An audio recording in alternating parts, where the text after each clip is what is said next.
यादव की नसीहत के बावजूद समाजवादी पार्टी के नेता स्वामी प्रसाद मौर्य ने एक बार फिर हिंदू धर्म पर टारगेट किया है और दिल्ली में एक जनसभा में स्वामी प्रसाद मौर्य ने धर्म को एक धोखा करार दिया।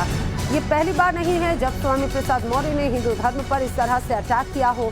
इससे पहले रामचरितमानस पर भी कई बार स्वामी प्रसाद मौर्य सवाल उठा चुके हैं और अब एक बार फिर से जब वो दिल्ली पहुंचे तो इस दौरान जंतर मंतर पर अनुसूचित जाति जनजाति के कार्यक्रम में वोट बैंक और समाज को बांटने के लिए हिंदू धर्म पर सीधा अटैक करते हुए नजर आए। वोट के लिए अनुसूचित जाति, अनुसूचित जनजाति और पिछड़े वर्ग का व्यक्ति हिंदू, लेकिन सत्ता में बैठने के बाद हम हिंदू नहीं रह जाते।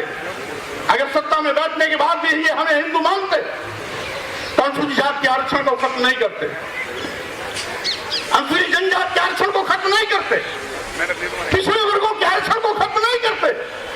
इसका मतलब है हिंदू एक धोखा है। अगर स्वामी प्रसाद मौर्य कह देते हैं हिंदू धर्म धर्म नहीं है बल्कि एक धोखा है, और जिसे हम हिंदू धर्म कहते हैं वो कुछ लोगों के लिए धंधा है। जब हम कहते हैं कि ये कुछ लोगों के लिए धंधा है तब पूरे देश में भूचाल मच जाता है। तो आपने सुना किस तरह से स्वामी प्रसाद मौर्य का एक बार फिर से बयान सामने आया। हालांकि जिस तरह से स्वामी प्रसाद मौर्य का बयान आया उसके बाद में लगातार सवाल उठाए जा रहे हैं, तो मौर्य के बयान से अब समाजवादी पार्टी ने किनारा कर लिया है। समाजवादी पार्टी की सांसद नेता डिंपल यादव ने कहा है कि पार्टी मौर्य के बयान का समर्थन नहीं करती, और इतना ही नहीं, डिंपल यादव स्पष्ट कर चुकी हैं कि जो बयान ये आया है ये स्वामी प्रसाद मौर्य का निजी बयान है। डिंपल यादव ने क्या कहा, सुनिए। शुरू से ही राष्ट्रीय अध्यक्ष जी ने इस बात को कहा है कि ये उनके अपने खुद के विचार हैं, ये समाजवादी पार्टी के विचार नहीं हैं, और समाजवादी पार्टी उनके विचारों का समर्थन किसी भी रूप में नहीं करती है।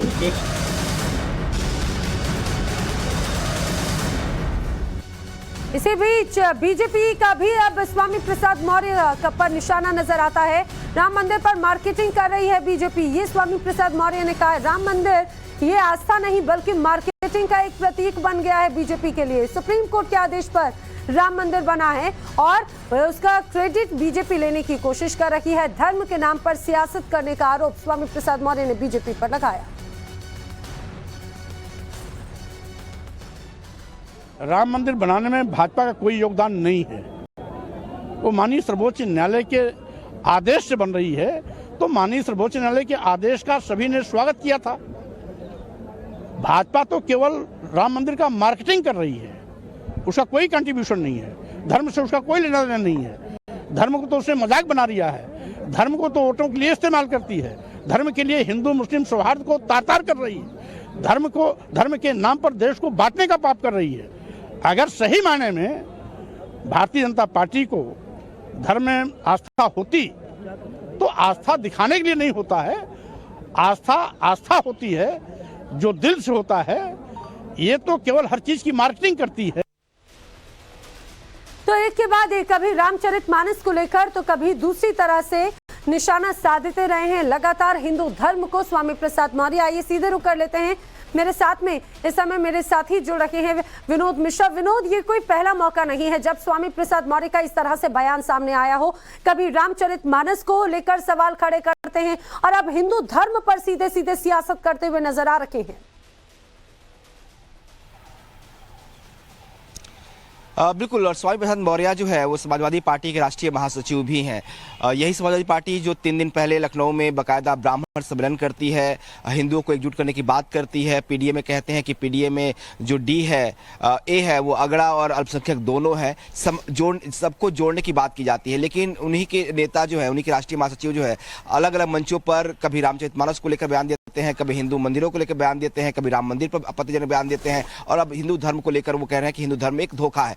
जाहिर सी बात है, समाजवादी पार्टी के तमाम बड़े नेता स्वामी प्रसाद मौर्य के बयानों से खुद को अलग करते हैं। वो कहते हैं कि इनका निजी बयान है। खबर यह भी है कि तमाम जो बयान स्वामी प्रसाद मौर्य दे रहे हैं, उसको लेकर अखिलेश यादव ने उनको नसीहत भी दी है कि कम से कम इस तरह के बयान धर्म को लेकर न दिया जाए, और बाकायदा गाइडलाइन समाजवादी पार्टी की तरफ से जारी की गई है अपने प्रवक्ताओं को कि कोई भी धर्म के मुद्दे पर बयान नहीं देगा।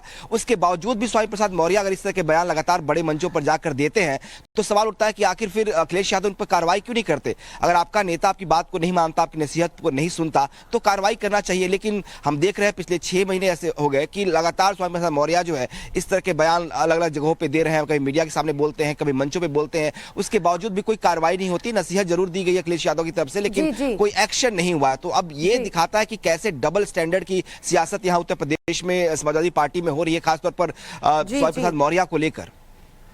बिल्कुल विनोद, और किस तरह से यहाँ पर जमकर सियासत नजर आती है ये तो हमने देखा ही। जानकारी